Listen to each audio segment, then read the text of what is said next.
Now at 4, hope and desperation at the border. Tens of thousands of migrants hoping for asylum as pandemic restrictions are lifted.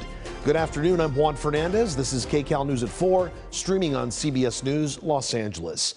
With the new policy now in effect, migrants can no longer get asylum without first applying for it in another country. If they're caught crossing illegally, they can be sent back to their home country and then face a ban of 5 years and possibly even criminal charges.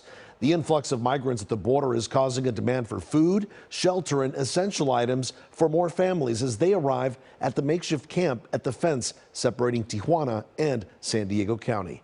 KCAL News reporter Michele Gile is in San Ysidro to show us the situation where volunteers are helping those waiting for asylum. Oh, sorry. Bueno. Beans and tortillas and cheese for the people, okay? It's lunchtime at the U.S.-Mexico border.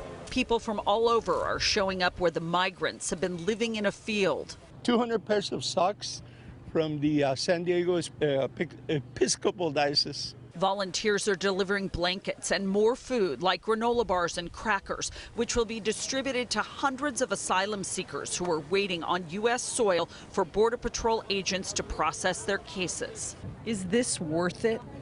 ¿Para ti esto vale la pena? Si logramos pasar. In reality, if she's allowed to enter the country, then it's worth it.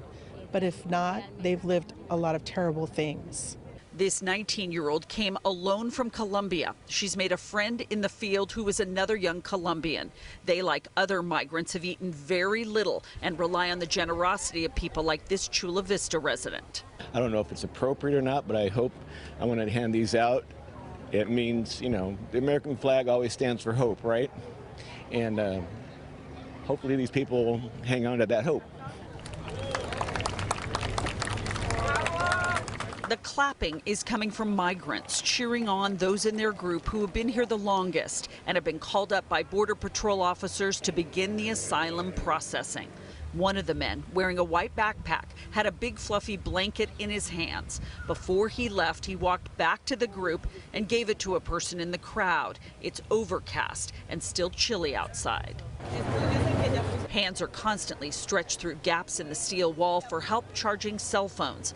Migrants want access to family and the U.S. government app for asylum seekers. Friday, a volunteer brought power outlets to help charge phones.